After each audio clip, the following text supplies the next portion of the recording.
তো পরে রিসার্চে এটা উঠে আসছে যে শ্রীরাম যখন সেতু বন্ধন করেছিলেন, বানিয়েছিলেন, তখন সেই সেতুটা ভারতবর্ষের তখনকার ম্যাপ অনুযায়ী দেখা হয়েছিল যেটা, যে সেই সেতুর যে রাস্তাটা সেটা হয়েছিল S3 আর S4, মানে যেটা 3 নম্বর দরজা এবং 4 নম্বর দরজাকে খুলেছিল। আর রাবণের লঙ্কায় গিয়ে আমাদের সেতুটা যখন আসে, মানে রাবণের যে দরজাটা খুলে, সেটা হচ্ছে N1 N2, মানে একদম N1 N2 দরজা খুলেছিল। আবার কেউ কেউ বলেন যে W8 এর দরজা ছিল, W8 N1 এটাও বলেন কেউ কেউ।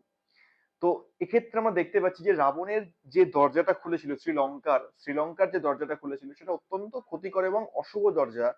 আর ভারতের যে দরজাটা খুলেছিল সেটা S3 S4 এর দরজা, যেটা বিজয়কে প্রশস্ত করে, যেটা ধনধান্যকে প্রশস্ত করে, যেটা সংসারকে প্রশস্ত করে, যেটা ধারণ করতে সহায়তা করে।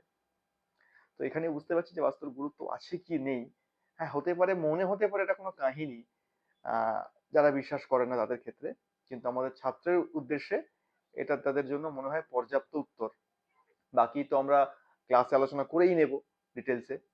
এবং আমি আগের দিন একটি ক্লাসে বলেছিলাম, ভিডিও তো সম্ভবত ছিল, যে বাস্তু কেবলমাত্র বাড়িতে হয় না, ঘরে হয় না, কোনো বিল্ডিং এ হয় না, সেটা দেশেও হয়, রাজ্যেও হয়, সেটা থানাতেও হয়, মহকুমাতেও হয়, একটা গ্রামেও হয়, আবার সেটা সম্পূর্ণ পৃথিবীরও হয়। তো অতএব তখনকার ভারতবর্ষ আর এখনকার ভারতবর্ষের মধ্যে অনেকটা তফাৎ।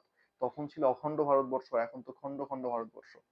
তো সেই হিসাবে দেখতে গেলে এখন কোথাও না কোথাও গিয়ে গণনা ঘুরবে, ব্রহ্মস্থান ঘুরবে।